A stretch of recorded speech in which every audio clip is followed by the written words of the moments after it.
Hey, it's Drew Neiser here with another Tuesday tip. We've got an exciting lineup of CMOs ready to share their tips for cutting through in 2021. First, Khalid El Khatib from Stack Overflow. Khalid, what's your one thought for other CMOs on approaching 2021? I think in 2021, everyone is going to continue to navigate a lot of uncertainty. So one thing that we're really focused on is making sure that all of our thought leadership efforts are super actionable. And one thing that we want to do to make sure that they are is make sure they're really data rich as well. So make sure all of our content is actionable and data rich. Interesting. So specifically, actionable, when you say that, what do you mean that someone can explain that a little bit more for me?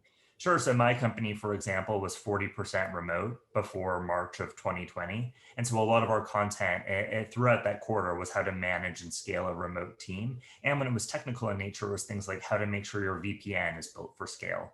So going into next year, one area where we're especially focused is reaching developers and technologists. We know they're still making a lot of decisions, and bringing on new vendors, especially in a highly distributed workforce. So how can you reach them? What are the challenges that they're seeking out? What are the languages, technologies, and platforms they're using as well?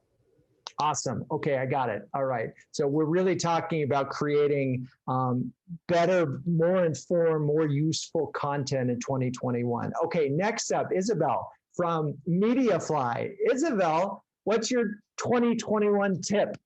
So I think in 2021, most of us will be either working with the same budgets, if not less budgets. So we need to be even more targeted, in my opinion, to be more effective.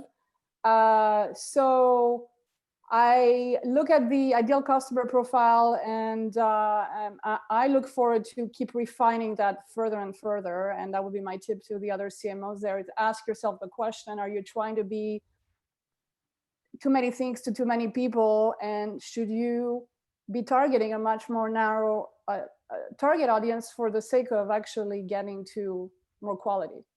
I love it. So, and this is the sort of the essence and the marketer's dilemma. As a B2B marketer, we can't talk to everybody. So if we can focus in theory, we can talk, I'm imagining, a lot more effectively and a lot more. In fact, if we go back to Khalid's point, we're also delivering content that's more useful to them because we know exactly who we're talking to. Did I get that right?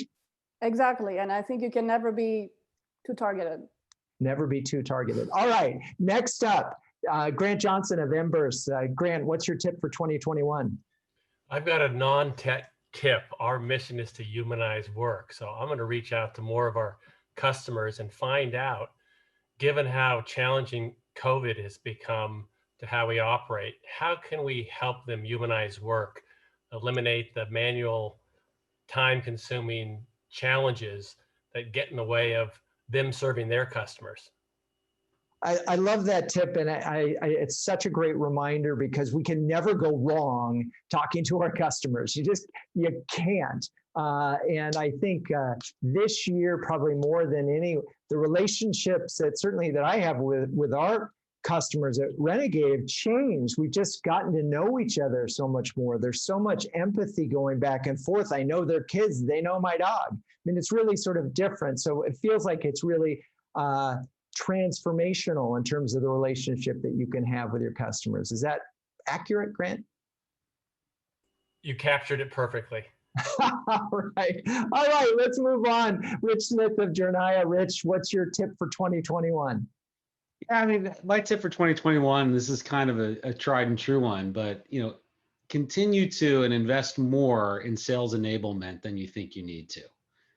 I think it's incredibly critical now more than ever, particularly with us all working remote, that you continue to cultivate sales enablement, cultivate relationships with your sales counterparts and the sales team. It's like any kind of relationship, you really can't stop investing in it. It needs constant maintenance. But my experience has been that the more you invest, the more ROI you get out of it.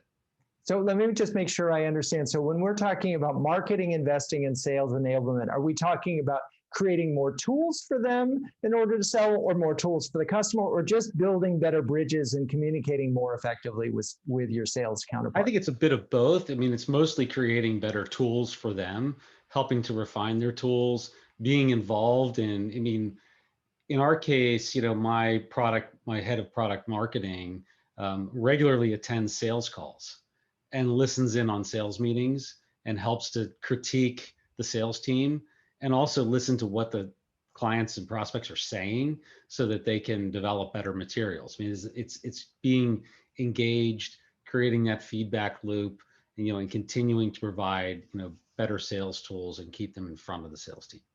Awesome. I think this is an amazing playbook for 2021. First, better thought leadership informed by data that's useful. It's even better if you have a target audience that you know really well, so be targeted even more so. Number 3, get really close to your customers if you haven't already. Gosh, the fact that Grant used the language, humanize work. Everything's human right now. I mean, I don't even care if we're talking about automation. We're at a place where we're desperately in need of getting closer to individuals.